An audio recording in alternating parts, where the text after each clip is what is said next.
Hi guys, welcome back to the channel. In today's video we're going to be going over the more energy Bitcoin uses, the better. The distributed network can help incentivize development in the energy sector, leading to a more abundant future.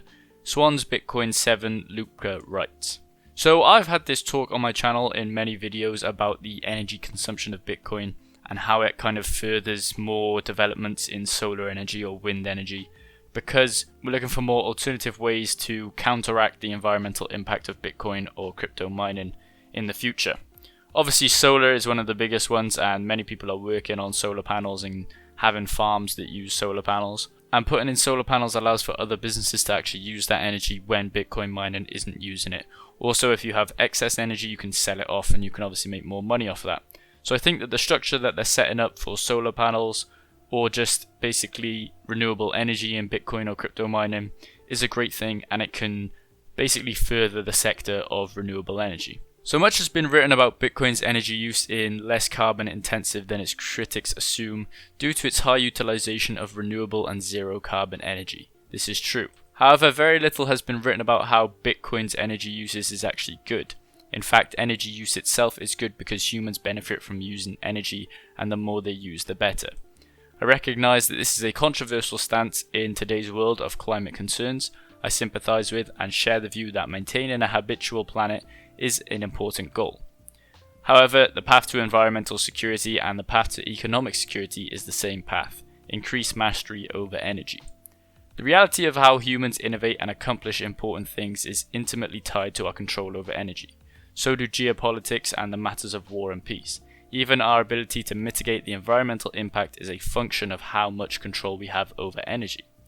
The bottom line is, energy is the master resource of human civilization, and we should be aspiring to become better masters of energy. I personally agree with this just because of the fact that energy is one of those driving factors. The more energy you produce, the more advanced the civilization becomes. You know, have the Kardashev scale, I think it is, about how much energy a civilization uses, and it puts you to type 1, type 2 or type 3 energy. So the more energy that we produce and the more energy that we can harness, the more innovation or the more futuristic this world becomes. Whether you support huge developments in solar and wind energy, nuclear, or think that we should actually use more fossil fuels, you should support humans using more energy in aggregate. Why? The simple truth is that for us to get better at deploying, maintaining and improving your preferred method of energy production, we need to actually build more of that energy production. So what they're saying is, if we keep building solar panels, eventually we'll start innovating so these solar panels become more efficient, better at collecting energy. Same goes for wind, same goes for coal, same goes for nuclear. Economic thinking. Human knowledge does not only emerge in the vacuum of academia, industrial knowledge emerges only when we actually build and operate things. One of the foremost thinkers in the field of economic complexity finds that such knowledge only comes from direct experimental learning, not from universities and books. In other words, the idea of nuclear power plant built and run entirely by PhDs who ever operated a power plant in their day-to-day lives is a frightening notion. This quickly leads to the realization that accumulating productive knowledge requires those industries to, in first place, exist, and in second, to provide opportunities to advance our knowledge via continued operation. We need productive knowledge to operate industries, and industries can only be operated if we have productive knowledge. It's an intimate dance of increments. Inevitably, Hideo found that countries move from the products they already produce to new products which rely on similar productive knowledge. Thus, in order to improve our ability to generate energy, we must first generate energy. The more energy we generate, and even one could argue the more diversified of energy we generate, the opportunities we have to improve our productive knowledge. Regardless of what form you think humanity's future energy consumption should come in, it's critical to admit that we'll only become efficient proprietors of that form of energy by building and operating more of it. This means that more capital should be devoted to these endeavors. Bitcoin mining makes this possible through organic market incentives. So this is the main point that I was talking about in the start, how Bitcoin mining actually produces money, technically, in layman terms, and this money is also going towards solar panels, which will provide energy to these Bitcoin farms. And you know, the production and harnessing of these energies throughout the years will actually get better, and there'll be more markets for it. Some people see the allocation of capital for an energy transition as being the responsibility of the government. However, if history has taught us anything, that it's a free market are modern miracles and are better at capital allocation than any central entity humanity has ever known. I do not intend to argue whether or not government should have a role or how much of a role it should have in this process. No matter what views you hold on the role of the government in our energy future, it's impossible to deny that real market incentives provide a massive advantage to the development of better, cheaper and more efficient energy technologies. Additional capital that incentivizes more energy production is a virtuous cycle whose end result is more prosperity and greater knowledge regarding energy production. This inevitably includes our ability to control how much carbon is emitted while producing energy. Bitcoin is an ingenious force for allocating capital to the most efficient energy producers. Any miner who can secure cheaper energy can make a greater profit mining Bitcoin than their competitors. When new Bitcoin miners come online using cheaper energy than existing miners, they have to make it more difficult for those with less efficient miners to continue to mine using their adequate energy resources. The end result is a virtuous cycle chasing ever cheaper energy and making it inefficient energy sources non-financially viable on the Bitcoin network. So basically, it says here, Bitcoin will provide the most efficient energy production facilities with added cash flow and with withdraw cash flow from its less efficient ones. This will accelerate the construction of efficient energy production sources and potentially also accelerate the cessation of inefficient sources.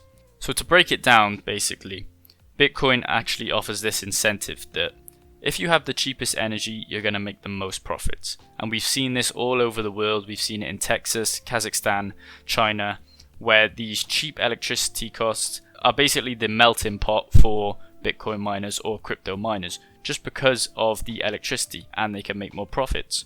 So when companies offer cheaper electricity, their competitors will be like, how are we going to make this more efficient so these Bitcoin miners can actually make more money, and then they start using our services. So throughout this, it's basically a cat and mouse game through the energy companies of which one can make the cheapest energy, and this allows for Bitcoin miners to buy into that. And obviously we've seen it's a massive market of Bitcoin miners.